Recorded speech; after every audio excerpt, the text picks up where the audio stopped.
बहुत समय पहले एक छोटे से गांव में एक गरीब माँ अपने बेटे के साथ रहती थी। उनका नाम लक्ष्मी था और बेटे का नाम रामू। लक्ष्मी बहुत मेहनती और ईमानदार औरत थी, जो गांव के लोगों के घरों में काम करके अपना और बेटे का पेट पालती थी। उनका जीवन कठिनाइयों से भरा हुआ था, लेकिन लक्ष्मी ने कभी हार नहीं मानी। वह चाहती थी कि उसका बेटा पढ़ लिख कर एक बड़ा आदमी बने। रामू भी अपनी माँ का बहुत आदर करता था। वह जानता था कि उसकी माँ उसके लिए कितनी मेहनत करती है, इसलिए उसने ठान लिया था कि वह खूब पढ़ेगा और माँ के सपने को पूरा करेगा। रामू पढ़ने में बहुत होशियार था और गांव के स्कूल में हमेशा प्रथम आता था, लेकिन रामू की आगे की पढ़ाई के लिए पैसे नहीं थे। उसकी माँ के पास इतने साधन नहीं थे कि वह उसे शहर भेज सके, जहाँ उसे बेहतर शिक्षा मिल सकती थी। फिर भी लक्ष्मी ने अपनी छोटी छोटी बचत से रामू को शहर भेजने का निर्णय लिया। उसने गांव के साहूकार से उधार लिया और रामू को शहर भेज दिया। शहर में रामू ने बहुत मेहनत की। वह दिन रात पढ़ाई करता और कभी भी माँ की मेहनत को नहीं भूलता था। कई सालों की कड़ी मेहनत के बाद रामू एक बड़े इंजीनियर बन गए। अब उनके पास एक अच्छी नौकरी और ढेर सारा पैसा था, लेकिन उन्होंने अपनी माँ को कभी नहीं भुलाया। वह अपनी माँ को अपने साथ शहर ले आए और उनकी सभी इच्छाओं को पूरा किया। एक दिन रामू ने अपनी माँ से कहा, माँ, आज मैं जो कुछ भी हूँ, वह सिर्फ आपकी वजह से हूँ। अगर आपने मेरे लिए इतना संघर्ष नहीं किया होता, तो मैं आज यहाँ नहीं होता। अब आपकी सारी तकलीफें खत्म हो गई हैं। लक्ष्मी की आंखों में आंसू आ गए। उसने अपने बेटे को गले लगाते हुए कहा, बेटा, मेरा सपना तो तभी पूरा हो गया था जब तुमने पहली बार मुझे बताया था कि तुम स्कूल में प्रथम आए हो। अब तुम करोड़पति हो या नहीं, मेरे लिए इससे कोई फर्क नहीं पड़ता। मेरे लिए तो तुम हमेशा मेरे वो छोटे रामू ही रहोगे। रामू और उसकी माँ का जीवन अब सुखी और समृद्ध था। रामू ने अपने जीवन में सफलता की ऊंचाइयों को छुआ, लेकिन उसने कभी अपनी जड़ों को नहीं भुलाया। उसने अपनी माँ की दी हुई सीखों को हमेशा अपने दिल में रखा और यही उसकी असली संपत्ति थी।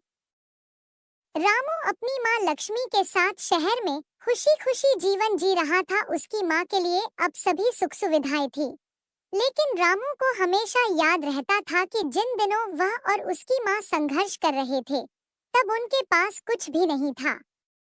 यही यादें उसे कभी भी अहंकारी बनने नहीं देती थी। अब रामू करोड़पति बन चुका था और उसकी समाज में भी बड़ी प्रतिष्ठा थी। वह अपनी मेहनत से एक सफल व्यापारी बन चुका था, लेकिन उसे अपने गांव की मिट्टी, अपनी जड़ों से गहरा लगाव था। उसने ठान लिया कि वह अपने गांव लौटेगा और वहां के लोगों की भी मदद करेगा, जैसे उसकी माँ ने उसकी मदद की थी। एक दिन रामू ने अपनी माँ से कहा, माँ, मैं चाहता हूँ कि हम अपने पुराने गांव वापस चलें। मुझे वहां के लोगों के लिए कुछ करना है। जब हम गरीब थे, तब गांव के लोगों ने हमारा बहुत साथ दिया था। अब समय आ गया है कि मैं उनका कर्ज चुकाऊं। लक्ष्मी ने गर्व से अपने बेटे को देखा और कहा, बेटा, मुझे तुम पर गर्व है। तुमने हमेशा लोगों का भला सोचा है। मैं भी तुम्हारे साथ चलूंगी। रामू और उसकी माँ वापस गांव पहुंचे। गांव में सभी लोग यह देखकर हैरान थे कि रामू अब कितना बड़ा आदमी बन चुका। रामू और उसकी माँ लक्ष्मी जब अपने पुराने गांव पहुंचे, तो गांव के लोग यह देखकर बहुत खुश हुए कि रामू अब एक सफल और धनी व्यक्ति बन चुका है।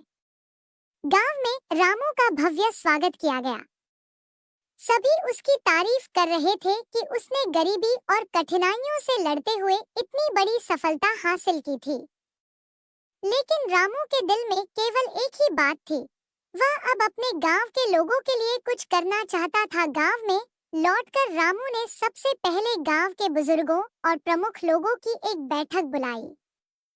उसने कहा, मैं जिस स्थिति में आज हूँ, वह सिर्फ इस गांव की मिट्टी और आप लोगों के आशीर्वाद की वजह से हूँ। अब मेरा कर्तव्य है कि मैं इस गांव के विकास में कुछ योगदान दूं। रामू ने सबसे पहले गांव में एक बड़ा स्कूल बनवाने का निर्णय लिया ताकि गांव के बच्चों को अच्छी शिक्षा मिल सके और उन्हें शहर जाकर पढ़ाई के लिए संघर्ष न करना पड़े, जैसे उसे करना पड़ा था। उसने एक आधुनिक स्वास्थ्य केंद्र भी बनवाने का वादा किया ताकि गांव के लोग बीमार होने पर शहर न जाना पड़े। फिर रामू ने गांव की महिलाओं के लिए एक विशेष योजना शुरू की। उसने महिलाओं को आत्मनिर्भर बनाने के लिए सिलाई कढ़ाई और छोटे उद्योगों की ट्रेनिंग देने का इंतजाम किया ताकि वे अपने पैरों पर खड़ी हो सकें और आर्थिक रूप से सशक्त हो सके। यह देखकर लक्ष्मी की आंखों में खुशी के आंसू आ गए। उसने अपने बेटे से कहा, तुमने सच में मेरा सपना पूरा कर दिया है बेटा। रामू की मेहनत और सोच के कारण गांव में धीरे धीरे बदलाव आने लगे। गांव के लोग अब ज्यादा खुश और संतुष्ट रहने लगे। बच्चों को अच्छी शिक्षा मिल रही थी, महिलाओं को रोजगार मिल रहा था और गांव में स्वास्थ्य सुविधाएं भी बेहतर हो गई थी। रामू का सपना था कि उसका गांव एक आदर्श गांव बने और वह अपने इस उद्देश्य में सफल हो रहा था। कुछ समय बाद रामू के प्रयासों से गांव इतना विकसित हो गया कि उसे राज्य सरकार द्वारा आदर्श गांव के रूप में सम्मानित किया गया। यह पूरे गांव के लिए गर्व का पल था, लेकिन सबसे ज्यादा गर्व लक्ष्मी को हो रहा था, क्योंकि उसका बेटा न केवल एक सफल व्यक्ति बना था, बल्कि उसने अपनी जड़ों को कभी नहीं छोड़ा और अपने गांव को एक नई पहचान दी। लक्ष्मी ने रामू से कहा, बेटा, जब तुम छोटे थे तो मैंने सिर्फ यह सपना देखा था कि तुम पढ़ लिख कर बड़ा